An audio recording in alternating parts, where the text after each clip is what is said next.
So this channel has focused on history and geography for 17 years now, but lately I've tried some experimental videos stretching the technical meaning of history just to have an excuse to cover more niche topics I'm interested in.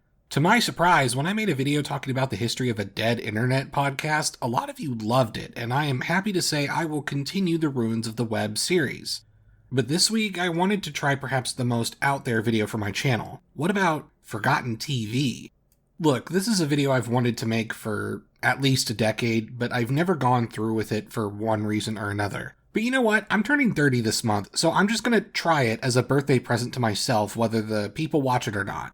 In the year 2005, a reality TV show singing competition was dominating American television, actively shaping the popular musical landscape, American Idol. While it maybe had a quarter of the viewership of something like Eurovision, American Idol by 2005 was captivating 25 to 30 million people an episode, and was the most watched TV show in the United States at that time that wasn't a one-off event like the Super Bowl. While American Idol was not the first popular singing competition in the United States, it was the first one to incorporate aspects of reality TV. This wasn't just a random talent show of random people. You knew much more about the contestants' personalities and backstories. You saw not only awe-inspiring success, but embarrassing failure. Reality TV shows are famously a toxic medium where some people's lives could be ruined in front of millions, either because they were a terrible person or because someone else screwed them over in the name of winning the competition. Yeah, that's... Boy, she's not happy. But at least American Idol was nowhere near the worst of reality TV. And while Simon Cowell making fun of a dorky-looking person unable to sing was a little toxic, eventually that would be overtaken by an inspiring rise to stardom for an average American nobody.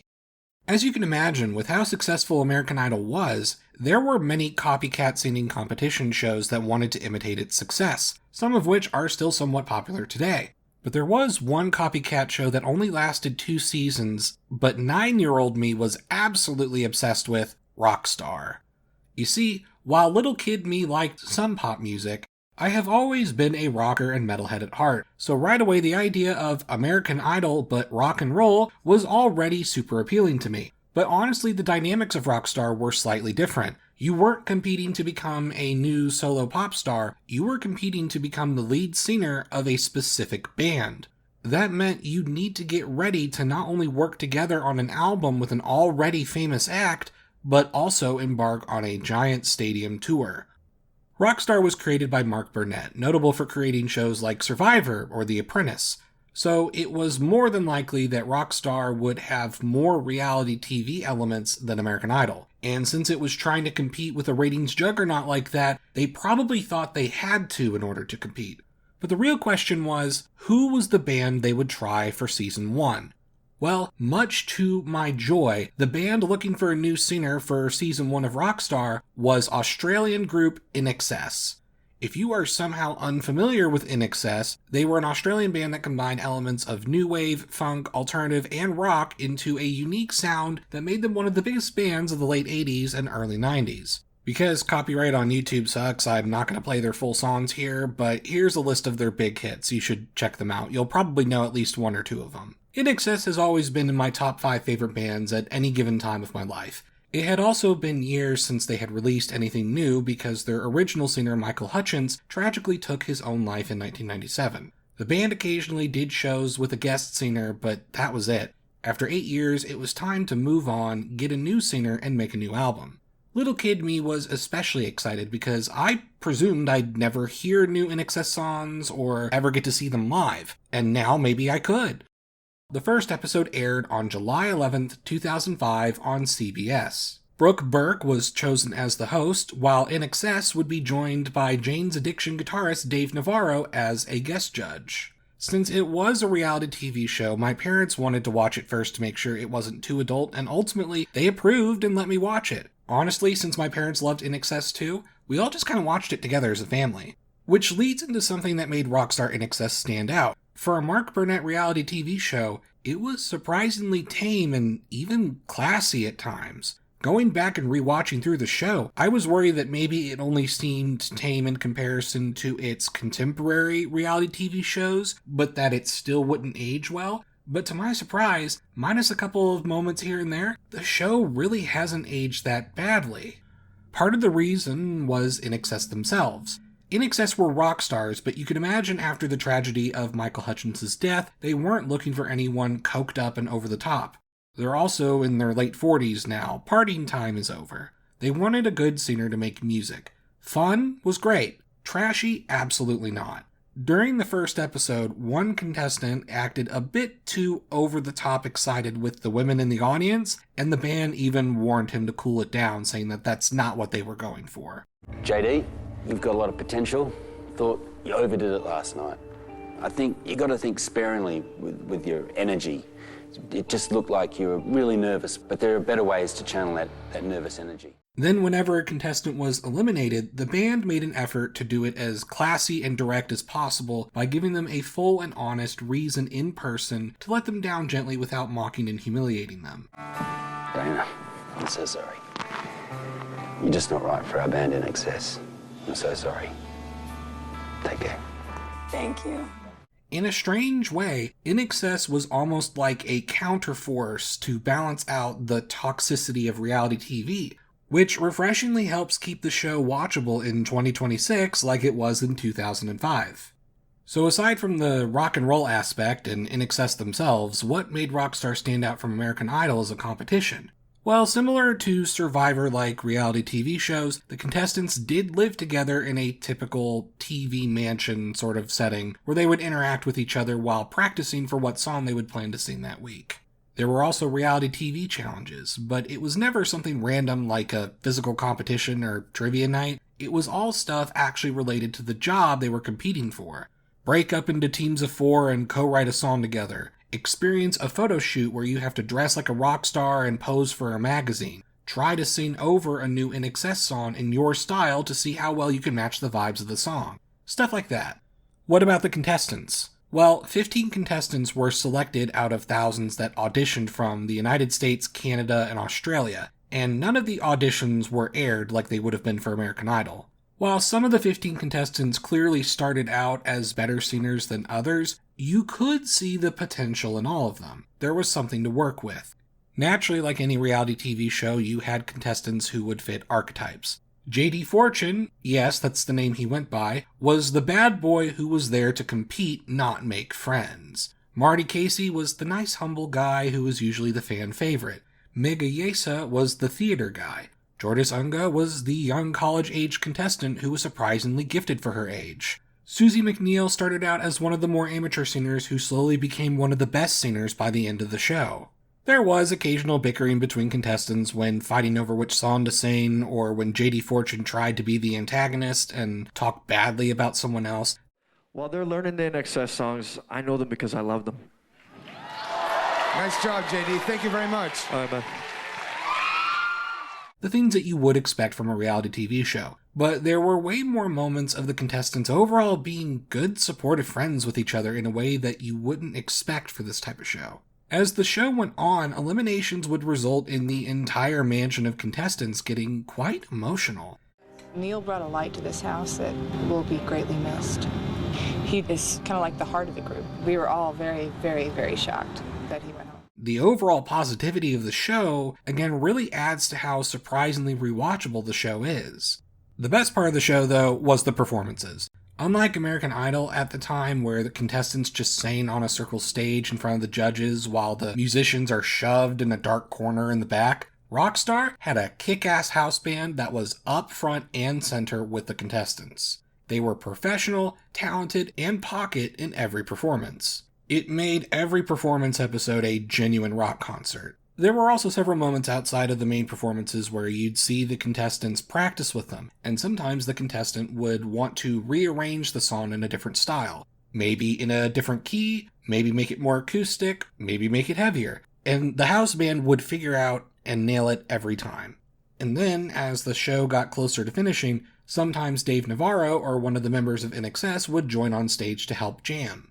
There would be several performances that, even to this very day, I'll sometimes put back on YouTube to rewatch because they're that memorable. Like this one time where Marty Casey decided to do a sort of gloomy acoustic version of a Britney Spears song.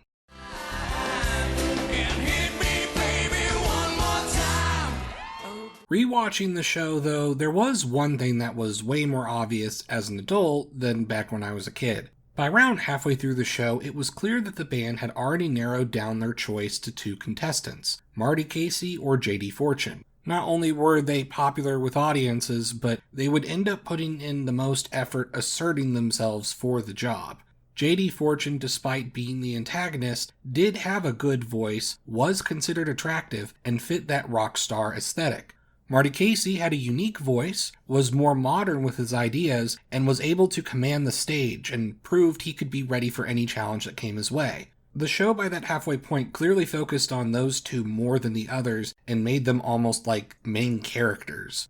There was one challenge when the final 8 contestants broke into 2 teams of 4 to write lyrics for an INXS song. JD, instead of working with his team, wrote his own set of lyrics. His team got disqualified from the competition, but the show decided to go, wait a minute, let's hear your song, JD.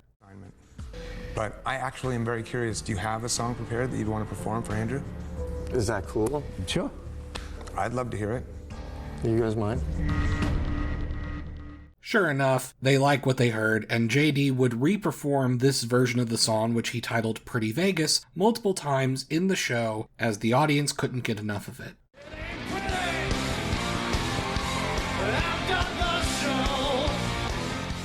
Marty Casey, meanwhile, wrote his own song entirely that he named Trees and decided to perform it as his song of the week. Audiences and the band both loved it. In fact, that particular song ended up topping the MSN Music download charts. Yeah, that's right. Microsoft used to try and compete with iTunes back in the day, isn't that funny? But it proved people were willing to pay to listen to Marty's music, and Marty would also perform Trees multiple times later on in the show.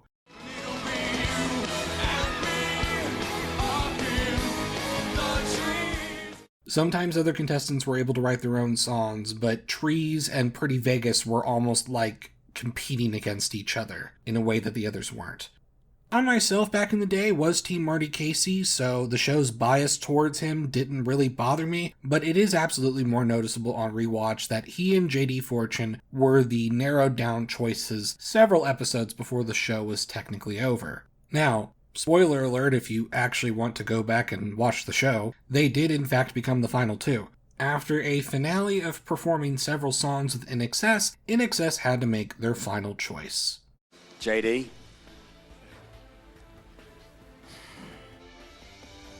You are right for our band, INXS. You are the rock star! JD Fortune was the new singer of INXS. Despite being disappointed that Marty lost, I couldn't even be too upset that JD won because JD Fortune's backstory all the way back in episode 1 mentioned that he had recently experienced being homeless and living in his car. So it's hard not to be a little bit happy for him. Plus, INXS, being their classy selves, offered Marty Casey the position of being opening act on their upcoming tour. So there you go, Marty Casey, in spite of being in second place, still in a way gets to perform with INXS. So, how did JD Fortune's time in INXS go? Well, they released a new album called Switch on November 29th, 2005, and it was fine. Critical and fan reception was mixed, with a lot of the negative stuff being JD Fortune could never truly replace Michael Hutchence. Which, yeah.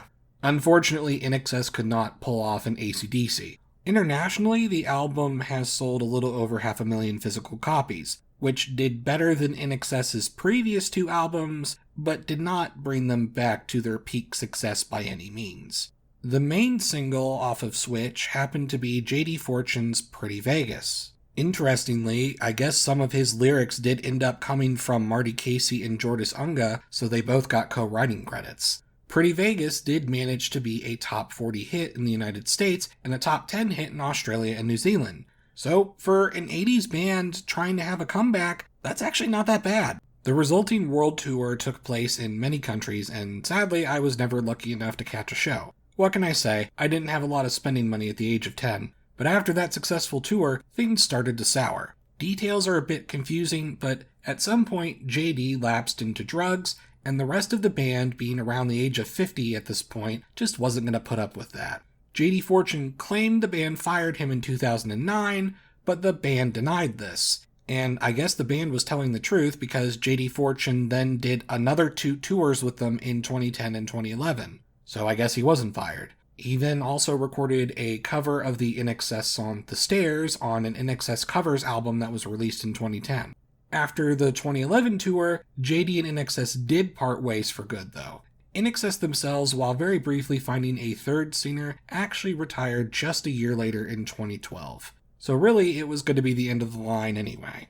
JD Fortune did appear to fall on tough times again for a short while, but currently appears to be doing fine and is the singer of his own INXS cover band named JD Fortune Rocks INXS. If his Instagram is any indication, he seems to be on good terms with the band, and he even hangs out with some of the members every now and again. Marty Casey, though, it turned out was already the singer of his own rock band named Love Hammers, and apparently Love Hammers was already pretty popular in the local Chicago area, so they got to be the opening act of that Switch album tour as promised, or at least for the stops in the United States. But Love Hammers also got a record deal with Epic Records based off of Marty Casey's second place showing. The resulting album, Marty Casey and Love Hammers, unfortunately only charted at 67 and did not take off like I was desperately hoping it would. But there was a brief period of a few months where the album version of Trees was actually being played on my local radio, and that was really cool.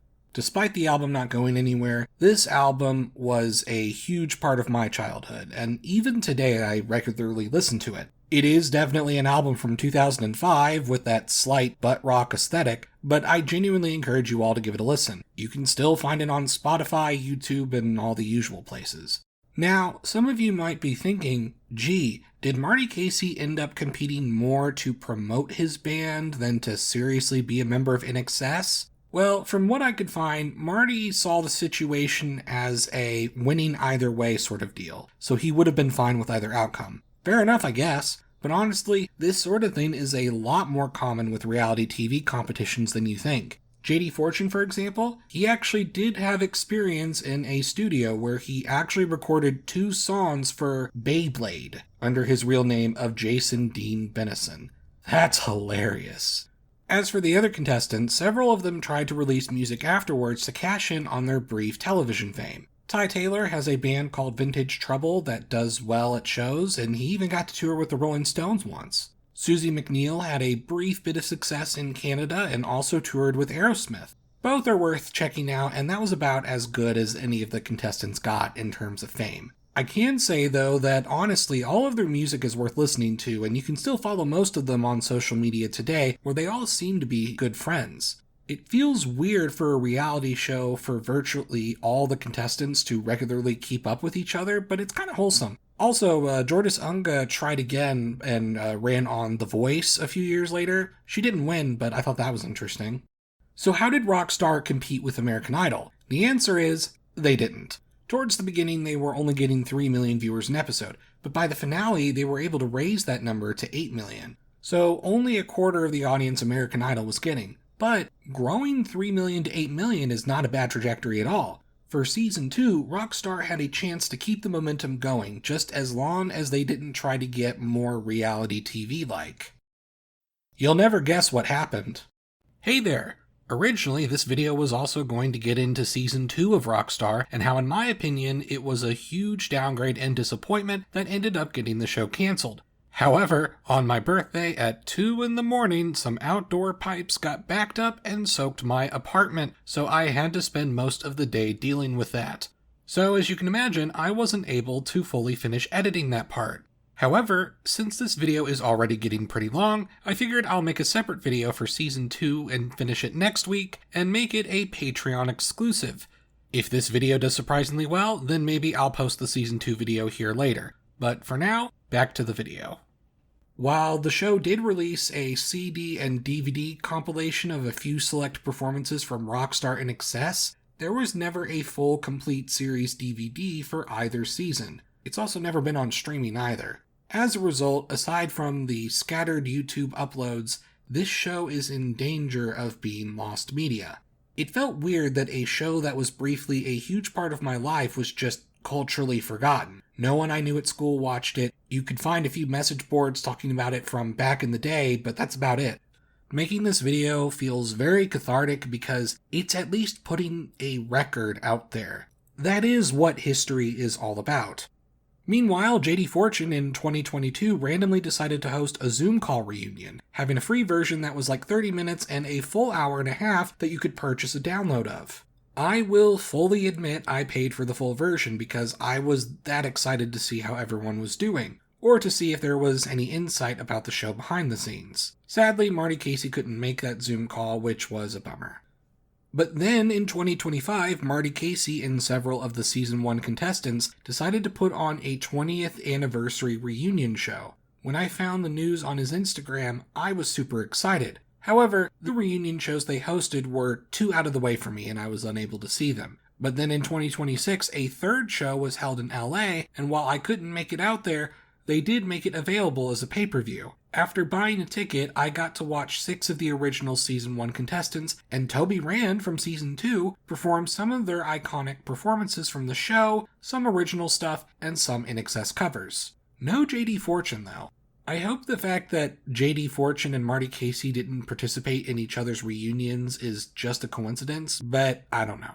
The fact that a reunion show about a forgotten reality TV show from 20 years ago actually sold out that venue was weirdly a nice form of closure. I can't think of too many other reality TV show seasons where there's still this much camaraderie between the contestants. And despite 2 decades of feeling like the only person in the world who remembered the show, it was cool seeing that there were, in fact, many others who remembered the show too. I know this is a long, rambly, out there video for my channel, but I really do appreciate you guys giving it a watch and supporting my channel enough to where I can make videos like these every once in a while.